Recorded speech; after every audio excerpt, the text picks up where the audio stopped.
بسم اللہ الرحمن الرحیم نحمده ونصلي ونسلم على رسوله الكريم اما بعد فاعوذ باللہ من الشیطان الرجیم بسم اللہ الرحمن الرحیم الحمدللہ درس قرآن کی یہ نشست نمبر 76 ہے۔ اس سے پہلے سورہ النساء کی آیت نمبر 92 تک درس دیا جا چکا ہے۔ آج انشاءاللہ تعالی سورۃ النساء کی آیت نمبر 93 سے آغاز کیا جائے گا۔ یہ سورہ نساء کا 13واں رکوع ہے۔ اس کی ابتدا اللہ تعالیٰ نے اس طرح فرمائی ہے: اعوذ باللہ من الشیطان الرجیم بسم اللہ الرحمن الرحیم ومن يقتل مؤمنا متعمدا فجزاؤه جہنم خالدا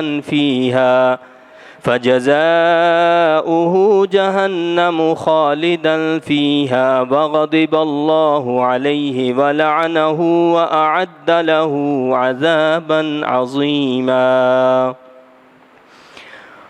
اور جو شخص قتل کرے کسی مومن کو جان بوجھ کر تو اس کی سزا جہنم ہے، ہمیشہ رہے گا اس میں، اور غضبناک ہوگا اللہ تعالیٰ اس پر اور اپنی رحمت سے دور کر دے گا اسے، اور تیار کر رکھا ہے اس نے اس کے لیے عذاب عظیم۔ تو اس سے پہلے یہ بات چل رہی تھی کہ اگر کسی مومن کو خطاً غلطی سے قتل کر دیا گیا تو اس کی سزا کیا ہے، اور اسی حوالے سے یہ بھی بتایا گیا تھا کہ قتل جو ہوتا ہے اس کی ایک قسم یہ ہوتی قائم مقام خطا، اور اسی طرح ایک ہوتا ہے قتل بالسبب۔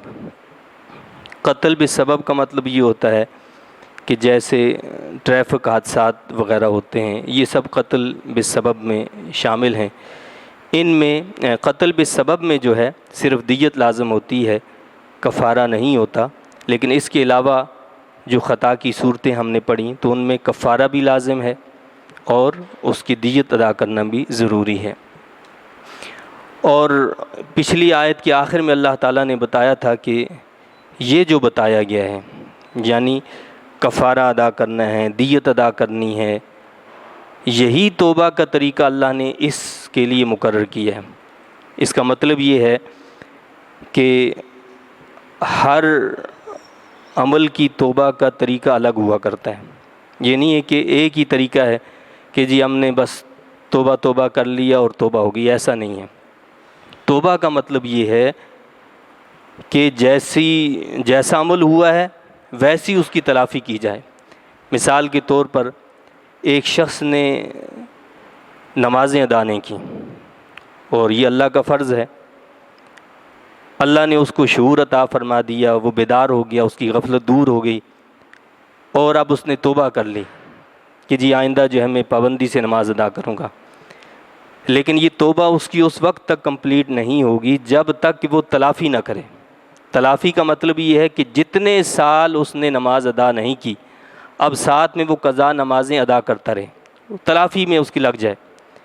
یعنی جو قضا نمازیں اس پر عائد تھیں اور عائد ہیں، جو اس نے ادا نہیں کیں تو ان کو قضا کرتا رہے، تو یہ اس کی تلافی ہوگی۔ کسی کا ہم نے حق مار لیا اور اب ہم کہتے ہیں جی ہم توبہ کر لی، بس توبہ استغفار، توبہ، اس سے توبہ نہیں ہوتی ہے۔ توبہ تب قبول ہوگی کہ جب ہم نے اس کا ازالہ کر دیا، جس کا حق کھایا تھا اس کا حق اس کو پہنچا دیا۔ ہم نے کسی کی دل آزاری کی اور اب ہم نے کہا جی بس اب ہم نے تو توبہ کر لی، یہ توبہ قابل قبول نہیں ہے۔ یہ توبہ قابل قبول تب ہوگی کہ پہلے جس کی دل آزاری کی گئی ہے اس سے معافی مانگی جائے، یہ اس کی توبہ ہے۔ ہم نے زندگی میں بالغ ہونے کے بعد کئی سالوں تک روزے ہی نہیں رکھے، اب ہم نے کہا کہ جی اللہ نے بس شعور دیا ہے، اب اللہ نے ہمیں نیکی کی راہ پر لگا دیا، اب ہم نے روزے رکھنے شروع کر دیے، تو اس کا یہ مطلب نہیں ہے کہ جو روزے اب تک نہیں رکھے تو وہ گئے معاف ہو گئے، نہیں، وہ ہمارے اوپر اسی طرح لاگو ہیں۔ اب ان کی توبہ کا طریقہ یہ ہے کہ ہم ان کی قضا میں بھی لگ جائیں، یعنی کوشش کریں کہ ہم جو ہمارے قضا روزے ہیں وہ بھی رکھتے رہیں، سال بھر ہم یہ کوشش کریں کہ ہم روزے رکھتے رہیں کہ جو ہماری زندگی میں ہم سے روزے قضا ہو گئے ہم ان کو ادا کر رہے ہیں، تو یہ کہلائے گی توبہ۔ اب اسی حالت میں اگر انسان مر جاتا ہے تو انشاءاللہ تعالیٰ اس کی توبہ عند اللہ مقبول ہوگی، کہ وہ اس راہ پر چل پڑا، اس نے واقعی توبہ کر لی۔ لیکن اگر وہ صرف کہتا ہے جی بس میں نے توبہ کر لی، بس اب نہیں کروں گا، تو یہ توبہ نہیں ہے۔ اللہ تعالیٰ نے ہر چیز کی توبہ کا ایک الگ طریقہ بتایا ہے کہ اس چیز کا طریقہ یہ ہے، اس طریقے سے توبہ کریں گے تو وہ عند اللہ قبول ہوگی، بصورت دیگر قابل قبول نہیں ہے۔ اب یہاں رب کائنات نے اس آیت میں بتایا گیا ہے کہ وہاں تو قتل خطا کی بات تھی، غلطی سے خطان جو ہے قتل ہو گیا، اور بات تھی امن کی حالت میں، اور یہ بات تھی کہ جب امن ہو، مسلمان ہو یا غیر مسلم، اس کو قتل نہیں کرنا، خطا سے بھی جان بوجھ کر بھی قتل نہیں کرنا ہے، کہ جب حالت امن ہے تو حالت امن کے اندر مسلمان ہو یا غیر مسلم ہو کسی کو بھی قتل کرنا جائز نہیں ہے۔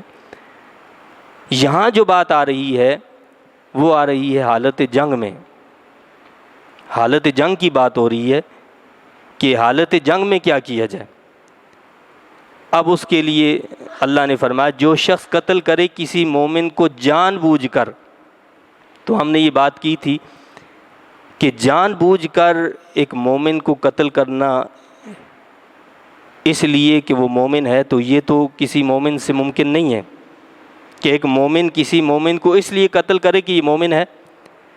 ہاں ممکن ہے، کب، کس صورت میں؟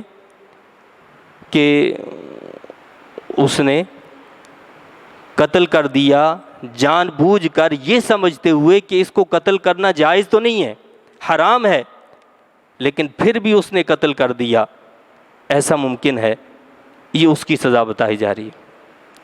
لیکن اگر کوئی شخص اپنے آپ کو مومن کہتا ہے اور مومن کہتے ہوئے ایک مومن کو اس لیے قتل کرتا ہے کہ وہ مومن ہے، اس کے ایمان کی وجہ سے قتل کرتا ہے، تو وہ شخص تو دائرہ اسلام سے خارج ہو جاتا ہے، وہ کافر ہو جاتا ہے، وہ کیا ہو جاتا ہے؟ کافر ہو جاتا ہے۔ تو لہٰذا ایک مومن ہونے کی حیثیت سے کسی دوسرے شخص کو قتل نہیں کر سکتا، اور اگر وہ اس گناہ کو گناہ سمجھتے ہوئے کرتا ہے تو وہ گناہ گار ہو جاتا ہے، وہ حرام کا مرتکب ہوتا ہے۔ یہ بہت بڑا گناہ ہے، بہت کبیرہ گناہ ہے، جس کا اندازہ آپ اس بات سے لگا سکتے ہیں، اللہ کے رسول پاک صلی اللہ علیہ وسلم کا یہ ارشاد مبارک ہے، حدیث شریف میں آتا ہے، جس کا مفہوم یہ ہے کہ زمین و آسمان کے تمام لوگ مل جائیں، زمین و آسمان میں رہنے والی تمام مخلوقات مل جائیں اور مل کر کسی مومن کو، بے گناہ مومن ہے، اس کو قتل کر دیں، اللہ تعالیٰ ان سب کو جہنم میں اوندے منہ ڈال دے گا۔ ایک مومن کو قتل کرنے میں جو بے گناہ تھا، اس کا کوئی قصور نہیں تھا، تو فرمایا حدیث شریف میں کہ زمین و آسمان کے سب لوگ مل جائیں اور مل کر ایک بے گناہ مومن کو اگر قتل کریں گے تو اللہ تعالیٰ ان سب کو جہنم میں اوندے منہ ڈال دے گا۔ کتنا بڑا جرم ہے! ہمارے نزدیک یہ کوئی جرم ہی نہیں ہے۔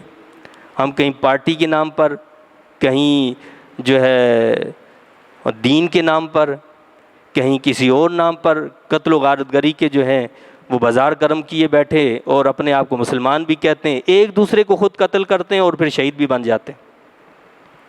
حدیث شریف میں آتا ہے کہ دو مومن، حدیث پاک کا مفہوم ہے، دو مومن آپس میں جو لڑے اور انہوں نے ایک کو قتل کر دیا، تو فرمایا کہ القاتل والمقتول کلاہما فی النار، قاتل اور مقتول دونوں جہنمی ہیں۔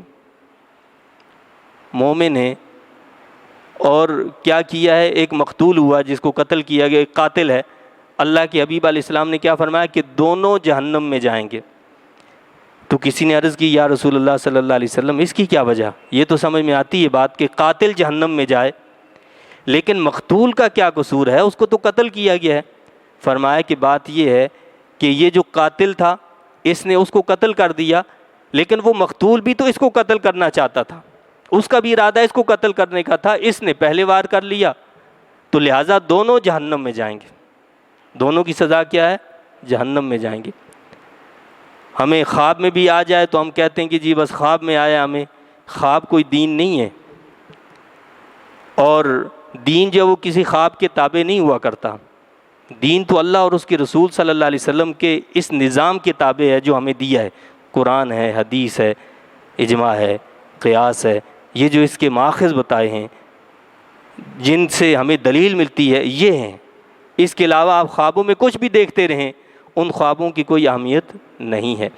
تو فرمایا کہ جو شخص قتل کرے کسی مومن کو جان بوجھ کر تو اس کی سزا جہنم ہے، ہمیشہ رہے گا اس میں، جہنم میں ہمیشہ رہے گا۔ یہاں اللہ نے الفاظ استعمال کیے خالدن فیہا، قرآن مجید میں جہاں خالدن کے الفاظ استعمال ہوئے ہیں مفسرین کرام یہ فرماتے ہیں کہ اس کا مطلب ہوتا ہے کہ ایک طویل عرصے تک ایک مسلمان نے، ایک مومن نے دوسرے مومن کو قتل کر دیا اور وہ یہ جانتا ہے کہ یہ قتل کرنا جائز نہیں ہے، حرام ہے، ناجائز ہے، اس کے باوجود اس گناہ کا مرتکب ہوتا ہے، تو اس کی سزا کیا ہے کہ وہ ایک لمبے عرصے تک، طویل عرصے تک جہنم میں رہے گا۔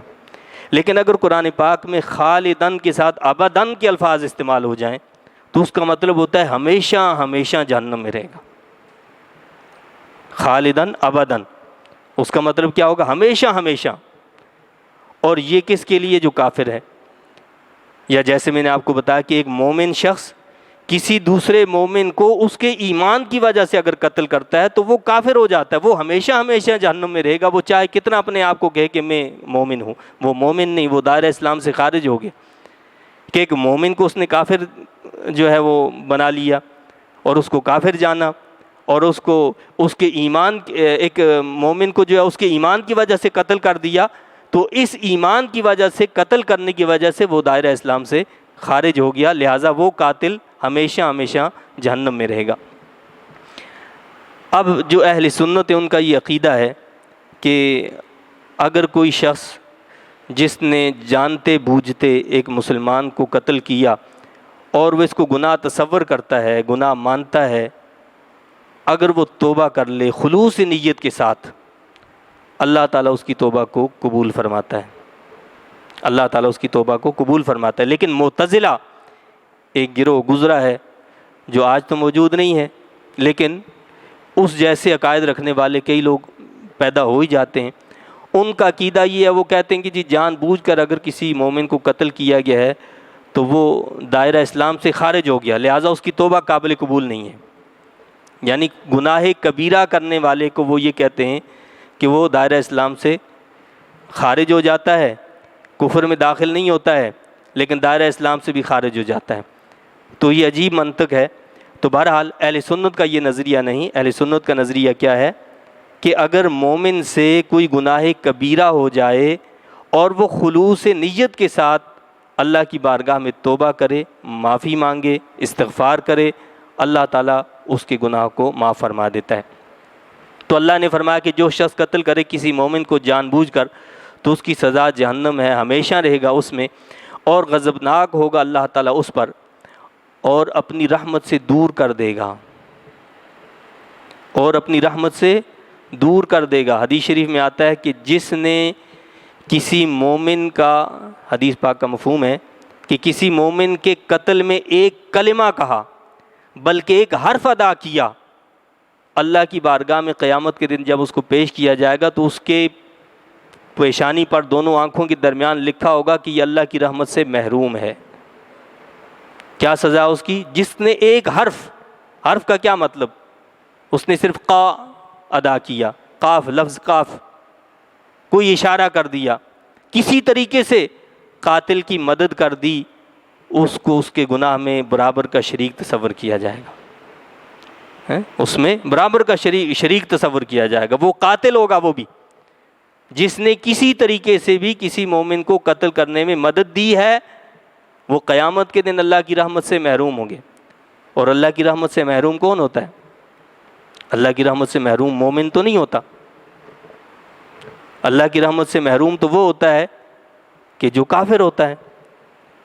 تو فرمایا کہ اس پر اللہ کا غضب ہوگا اور اللہ تعالیٰ اس کو اپنی رحمت سے دور کر دے گا، اور تیار کر رکھا ہے اس نے اس کے لیے عذاب عظیم۔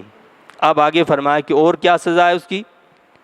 ایک تو وہ جہنم میں ہمیشہ رہے گا، وہ غضب الہی کا مستحق ہو جائے گا، وہ لعنت من جانب اللہ کا مستحق ہو جائے گا۔ اس کے علاوہ اس کے لیے فرمایا کہ عذاب عظیم تیار ہے۔ عذاب عظیم جسے خود اللہ فرمائے کہ بڑا عذاب، وہ کتنا بڑا ہوگا اس کا تصور ہم نہیں کر سکتے۔ تو لہٰذا معلوم یہ ہوا کہ ایک مومن کو جو ہے قتل کرنا کسی صورت میں بھی وہ جائز نہیں ہے۔ آگے اللہ تعالیٰ نے فرمایا کہ یا ایھا الذین آمنوا اذا ضربتم فی سبیل اللہ فتبینوا ولا تقولوا لمن القى الیکم السلام لست مؤمنا تبتغون عرض الحیاة الدنیا فعند اللہ مغانم کثیرہ كذلك كنتم من قبل فمن الله عليكم فتبينوا ان الله كان بما تعملون خبيرا۔ تو اب یہاں جو ہے وہ چیز اللہ نے بیان فرمائی ہے کہ حالت جنگ میں بھی جو ہے، حالت جب جنگ ہو، حالت جنگ کا مطلب یہ ہوتا ہے کہ جس سے آپ کا مقابلہ ہے، جس سے لڑائی ہو رہی ہے، دشمن ہے یعنی کافر سے آپ کی لڑائی ہو رہی ہے، تو اس حالت میں بھی اللہ نے یہ کھلی چھوٹ نہیں دے دی کہ ہر کافر کو قتل کرتے جاؤ، وہاں پر بھی بڑے احتیاط کی ضرورت ہے۔ فرمایا کہ محتاط رہنا ہے۔ کس طرح؟ اے اہل ایمان، جب تم سفر پر نکلو اللہ کی راہ میں جہاد کے لیے، فتبینوا، تو خوب تحقیق کر لو، اور نہ کہو اسے جو بھیجتا ہے تم پر سلام کہ تم مومن نہیں ہو۔ ایک ایسا مسئلہ ہوا کہ مسلمانوں کا ایک لشکر حضرت اسامہ بن زید رضی اللہ تعالیٰ عنہ کی سرکردگی میں، ان کی امارت میں نکلا، اور وہ ایک ایسی قوم کے پاس پہنچے جو کافر تھے، جن سے جنگ تھی، لیکن وہاں ان لوگوں کو یہ خبر مل گئی کہ مسلمان ان پر حملہ کرنے والے ہیں، وہ سارے کے سارے بھاگ گئے۔ اس قوم کا ایک فرد ایسا تھا جس نے اسلام قبول کر لیا تھا، لیکن وہ رہتا ان میں ہی تھا، بکریاں چراتا تھا۔ اس نے جب دیکھا کہ مسلمانوں کا لشکر آ گیا ہے تو اس نے اپنی بکریاں تو وہیں چھوڑ دیں اور خود پہاڑی پر چڑھ گیا، اور جب اس نے یہ دیکھا کہ مسلمان ہی آئے، یہ کوئی اور لشکر نہیں ہے، یعنی کفار کا کوئی اور لشکر نہیں ہے جو حملہ کرنے والا ہو، تو مسلمان نعرہ تکبیر بلند کر رہے تھے، تو اس نے بھی نعرہ تکبیر بلند کیا، وہ اوپر سے نیچے آیا پہاڑی سے اور آ کر ان کو سلام کیا۔ اب انہوں نے یہ سمجھا کہ یہ تو کافر ہے، لہٰذا یہ اپنی جان بچانے کے لیے ہمیں یہ سلام کر رہا ہے، تو انہوں نے قتل کر دیا اسے، اور اس کا بکریوں کا ریوڑ لے کر حضور نبی پاک صلی اللہ علیہ وسلم کی بارگاہ میں حاضر ہوئے۔ اس پر اللہ نے یہ آیت نازل فرمائی، یعنی جنگ کے بھی قوانین ہیں کہ آپ کا مقابلہ دشمن سے ہو رہا ہے تو وہاں پر بھی کھلی چھوٹ نہیں ہے آپ کو کہ جی آپ جو ہے کہیں کہ جی دل کے حالات تو نہیں جانتا کوئی۔ اس لیے جب اللہ کے رسول صلی اللہ علیہ وسلم کی بارگاہ میں یہ معاملہ پیش ہوا تو احادیث مبارکہ میں آتا ہے کہ اللہ کے رسول صلی اللہ علیہ وسلم نے فرمایا کہ حل شققت قلبہ، جب کہا گیا کہ یا رسول اللہ صلی اللہ علیہ وسلم، اس نے تو اپنی جان بچانے کے لیے کلمہ پڑھا لا الہ الا اللہ محمد رسول اللہ، یہ جو کہا اس نے جان بچانے کے لیے کہا، تو فرمایا کہ کیا تم نے اس کے دل کو پھاڑ کر دیکھا تھا، چیر کر دیکھا تھا؟ حضرت اسامہ رضی اللہ تعالیٰ عنہ فرماتے ہیں کہ اللہ کے رسول صلی اللہ علیہ وسلم بار بار یہ کلمات ادا کرتے تھے، میں نے یہ خیال کیا کہ کاش میں آج سے پہلے مسلمان ہی نہ ہوا ہوتا، کاش میں آج سے پہلے مسلمان ہی نہ ہوا ہوتا۔ میں نے التجا کی کہ آپ اللہ سے دعا کریں اللہ تعالیٰ مجھے معاف، تو فرمایا کہ وہ لا الہ الا اللہ کہاں جائے گا؟ کل قیامت کے دن اگر وہ کلمہ لا الہ الا اللہ آیا تو وہ کہاں جائے گا؟ فرماتے ہیں کہ پھر 3 مرتبہ یعنی اس کو اس طرح دہرانے کے بعد پھر اللہ کے رسول صلی اللہ علیہ وسلم نے میرے لیے مغفرت کی دعا فرمائی۔ حضرت اسامہ بن زید رضی اللہ تعالیٰ عنہ کیا فرماتے ہیں کہ اس کے بعد اللہ کے رسول صلی اللہ علیہ وسلم نے میرے لیے مغفرت کی دعا فرمائی، اور وہ جو بکریوں کا ریوڑ تھا ان کا حکم دیا کہ یہ ان کے گھر والوں کو پہنچا دیا جائے، یہ واپس ان کو دیا جائے۔ تو اللہ نے اتنا احتیاط کا حکم دیا ہے. ہم اسلام کے نام پر اور دین کے نام پر جو مسلمانوں کے دشمن ہیں ان سے لڑنا تو دور کی بات، ہم تو مسلمانوں سے لڑتے ہیں اور ان کے دلوں پر کفر کے فتوے لگا دیتے ہیں. جبکہ قرآن کیا کہتا ہے کہ وَلَا تَقُولُوا لِمَنْ أَلْقَى إِلَيْكُمُ السَّلَامَ لَسْتَ مُؤْمِنًا، اور نہ کہو اسے جو بھیجتا ہے تم پر سلام کہ تم مومن نہیں ہو. جو تمہیں سلام بھیجتا ہے اسے مومن تصور کرنا چاہیے، اور اس کو یہ نہ کہو کہ تم مومن نہیں ہو. ہاں جس کا کفر واضح ہو وہ ایک الگ بات ہے، کہ ایک شخص اپنے آپ کو ایمان والا بھی کہتا اور اس کے کفریہ عقائد کفریہ چیزیں واضح ہیں، وہ ایک الگ چیز ہے. کہ نبوت کے دعوے دار جو یہ قادیانی ہیں، حضور نبی پاک صلی اللہ علیہ وسلم کے بعد بھی نبوت کو مانتے ہیں کہ نبی آپ صلی اللہ علیہ وسلم کے بعد بھی کوئی آ سکتا ہے، مرزا قادیانی کو اپنا نبی مانتے ہیں، اگرچہ وہ کلمہ پڑھتے ہوں لیکن وہ چونکہ کفریہ عقیدہ رکھتے ہیں جو قرآن اور سنت کے خلاف ہے، تو وہ جس نے ایمان مسلمان تھا پہلے اور پھر اس عقیدے کو اختیار کیا وہ تو مرتد ہو گیا، اور جو انہی میں پیدا ہوا ہے بہرحال ان کا حکم کافروں کا حکم ہے کہ وہ کافر ہی ہیں، وہ مسلمان نہیں ہیں.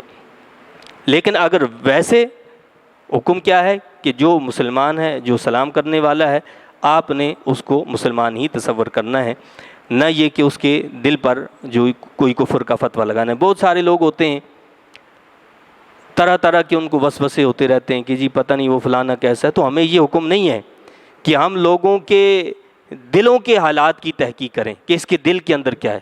اسلام نام ہے ظاہر کا. اسلام کس چیز کا نام ہے؟ ظاہر کا نام ہے. ظاہری احوال، ظاہری حالات جو ہیں اسی پر اسلام حکم لگاتا ہے، دل اور باطن پر اسلام حکم نہیں لگاتا. ہاں اس کا معاملہ، دل اور باطن کا معاملہ جو ہے وہ اللہ کے حوالے ہے، وہ قیامت کے دن اس کی باز پرس اللہ فرمائے گا، وہ اللہ کے حوالے ہے.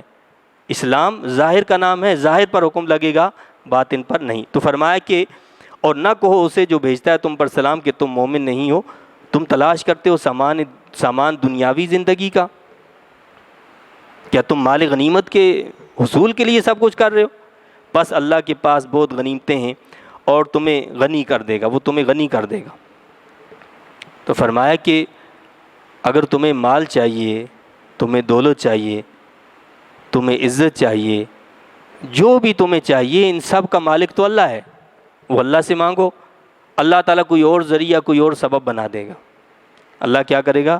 کوئی اور ذریعہ اور سبب بنا دے گا. یہاں اللہ نے واضح فرما دیا کہ مومن کی جنگ جو ہوتی ہے، مومن کا جہاد جو ہوتا ہے، وہ مال کے لیے، وطن کے لیے، قوم کے لیے، کسی اور چیز کے لیے نہیں ہوتا. وہ صرف اللہ کی رضا کے لیے ہوتا ہے، اللہ کی دین کی سربلندی کے لیے ہوتا ہے. اس کا مقصد صرف یہ ہوتا ہے، اس کے علاوہ کوئی اور مقصد نہیں ہوا کرتا.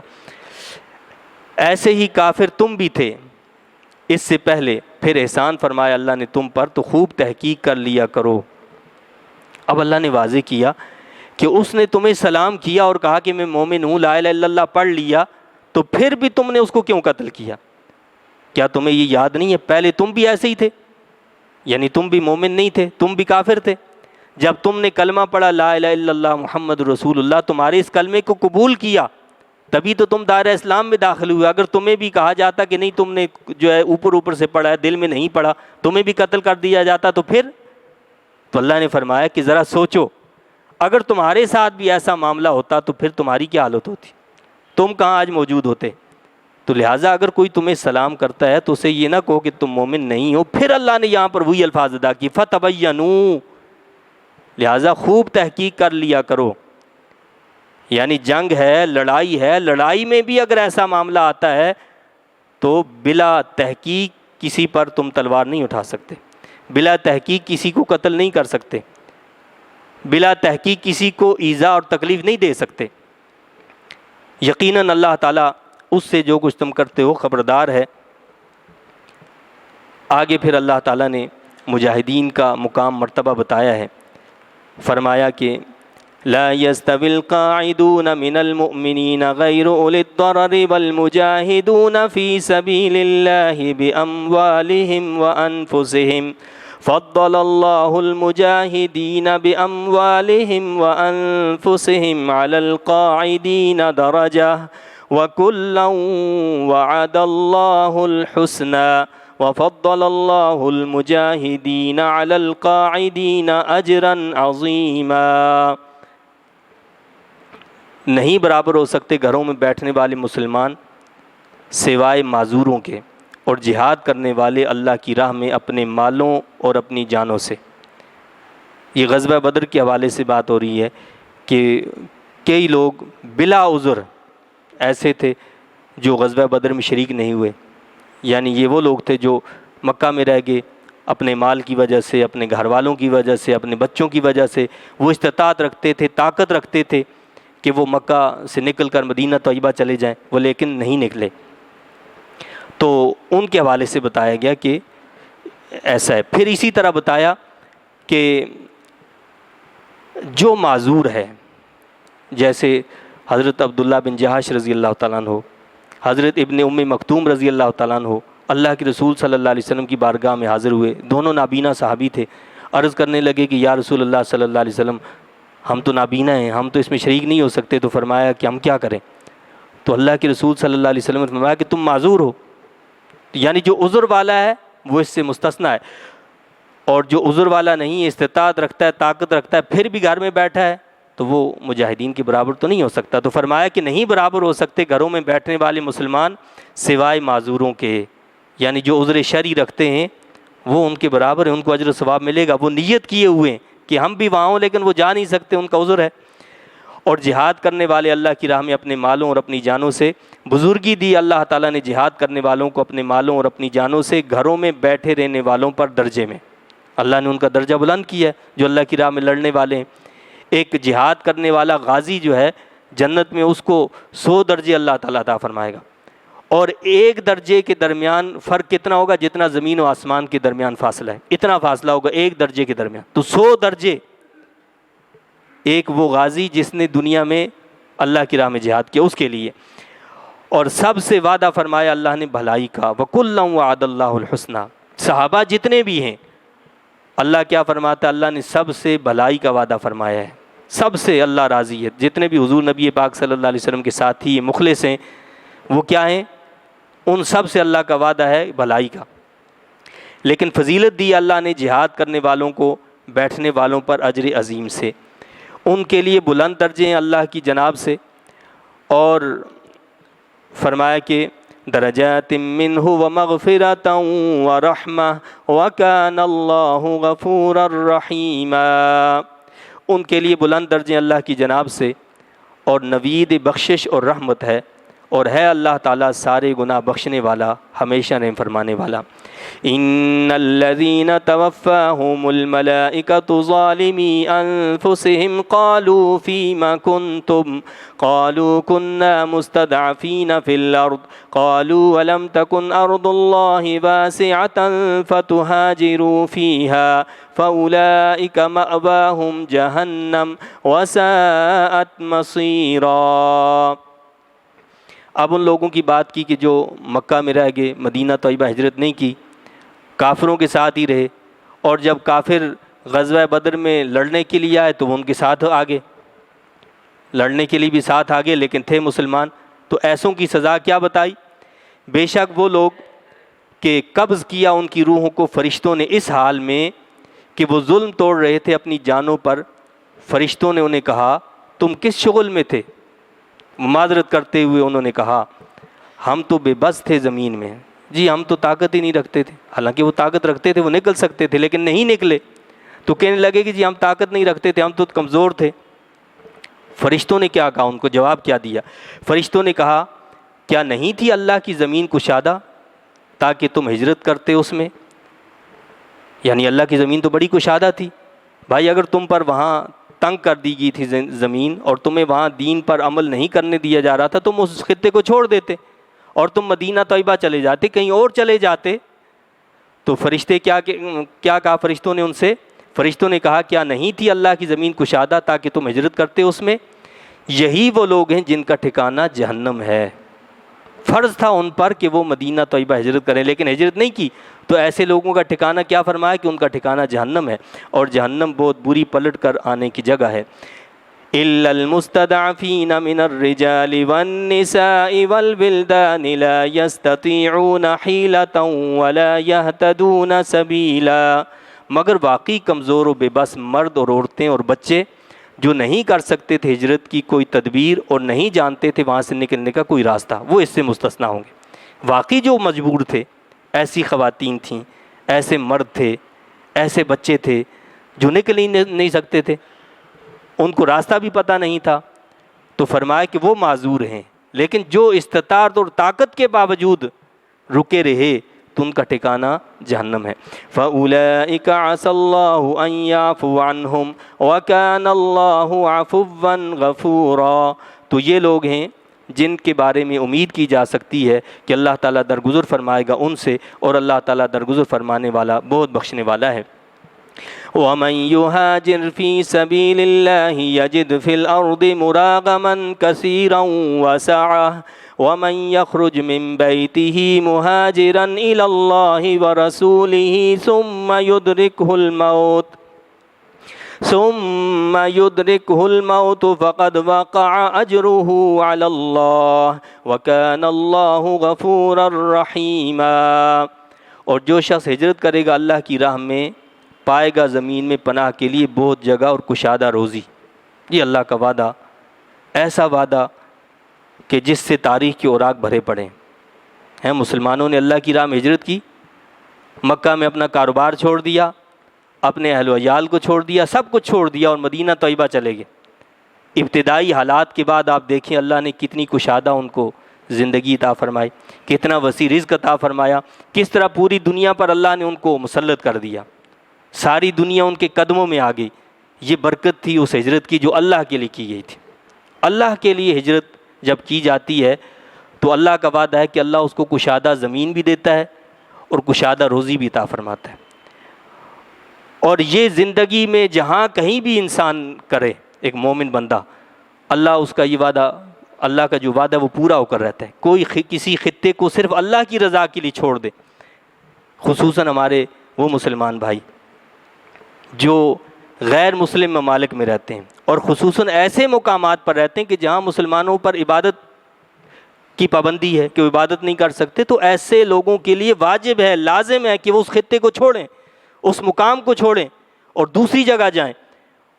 اور اگر وہ اللہ کی رضا کے لیے دین کی خاطر اس خطے کو، اس جگہ کو چھوڑیں گے، اللہ کا وعدہ ہے اللہ ان کو کشادہ زمین بھی عطا فرمائے گا، اللہ ان کو کشادہ روزی بھی عطا فرمائے گا۔ لیکن جو ایسا نہیں کریں گے تو عند اللہ ان کی پکڑ ہوگی، اور جو معاملہ پیچھے ہم نے پڑھا ان کے ساتھ وہ معاملہ ہوگا پھر، کہ ان پر واجب تھا کہ اس خطے کو چھوڑیں جہاں وہ عبادت نہیں کر سکتے، ان پر ظلم ہو رہا ہے، ان کی عبادت نہیں کرنے دی جا رہی، ان کے لیے لازمی ہے کہ اس کو چھوڑیں۔ ہم تو آج اپنے دین کو بیچ کر چلے جاتے ہیں کہ جی ہم جو آپ کہیں گے ہم وہ کریں گے، ہمیں دین کی ضرورت نہیں، ہمیں تو دولت کی ضرورت ہے۔ دولت کے لیے ایمان بیچ رہے ہیں، دولت کے لیے ہم اپنی نسلوں کو برباد کر رہے ہیں۔ بھائی اگر ہم کسی ایسے ملک میں چلے جاتے ہیں دولت کے لیے، پیسے کے لیے، کہ جہاں ہمیں پیسہ زیادہ ملے گا اور ایمان پر ڈاکہ ڈلے گا، تو اس کا کیا مطلب ہے؟ ہماری اولاد بھی ہمارے ساتھ ہوگی، وہ اولاد اسی رنگ میں رنگ جائے گی، اس کا سارا کھاتا ہمارے گلے میں پڑے گا۔ قیامت کے دن ہم سے پوچھا جائے گا کہ تمہیں تو مسلمان کے گھرانے میں ہم نے پیدا کیا تھا اور تم نے اپنی اولاد کو کہاں پہنچا دیا۔ یہ اس اولاد کا قصور نہیں ہے، پہلے تمہارا قصور ہے، اس کا بعد میں قصور ہے، اس سے بعد میں باز پرس، پہلے ہم سے باز پرس کی جائے گی، ہم سے سوال کیا جائے گا۔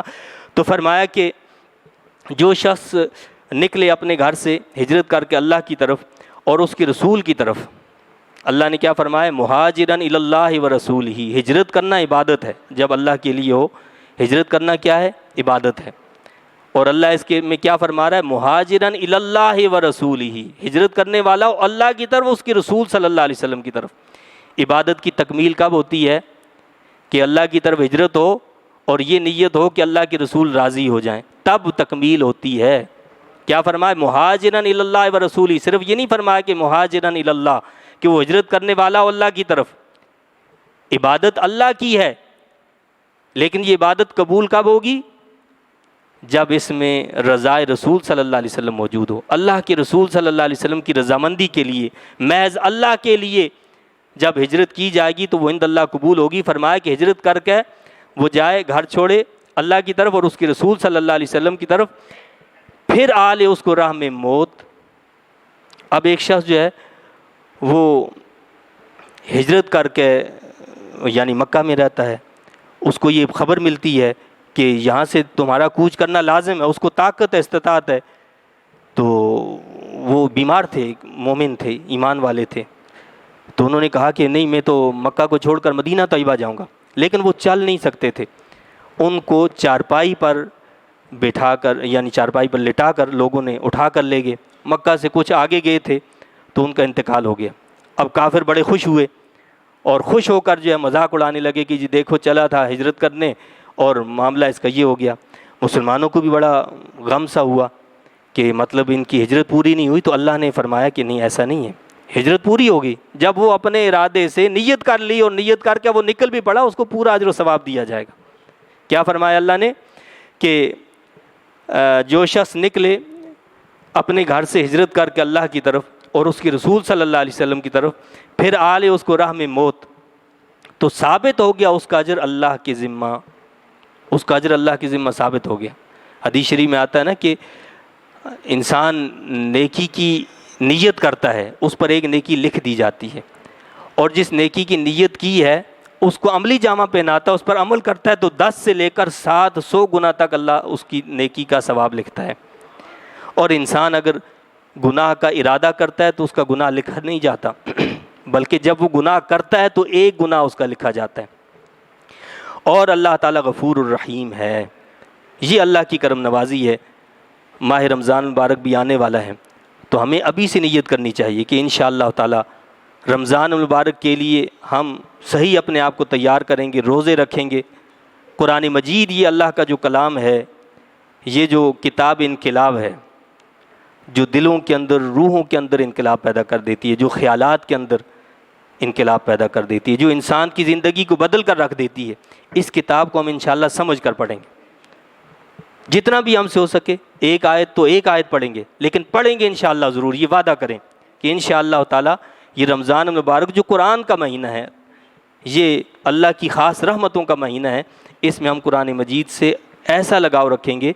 آپ دیکھیں نا، حکم ہے ہمیں، ویسے تو ہم صرف 5 نمازوں میں پڑھتے ہیں، تو اس میں اسپیشلی نماز تراویح کا اضافہ کیا گیا تاکہ قرآن اور زیادہ پڑھا جائے اور زیادہ سنا جائے۔ تو یہ اسی لیے ہے کہ قرآن کے احکامات تازہ ہو جائیں۔ تو ہم کیا کریں گے انشاءاللہ تعالیٰ، قرآن مجید کو سمجھ کر پڑھیں گے، سارے روزے رکھیں گے، تراویح کو انشاءاللہ تعالیٰ پڑھیں گے، قرآن مجید کو سمجھ کر خود بھی پڑھنے کی کوشش کریں گے، دوسروں کو بھی یہ ترغیب دیں گے کہ انشاءاللہ وہ بھی قرآن مجید کے قریب ہو جائیں۔ اللہ تعالیٰ سے دعا اور التجا ہے کہ اللہ تعالیٰ مجھے آپ کو، ہم سب کو اپنے کلام مجید کا صحیح فہم عطا فرمائے، اس کی تعلیمات پر عمل کی توفیق عطا فرمائے۔ آمین۔ وآخر دعوانا ان الحمد للہ رب العالمین۔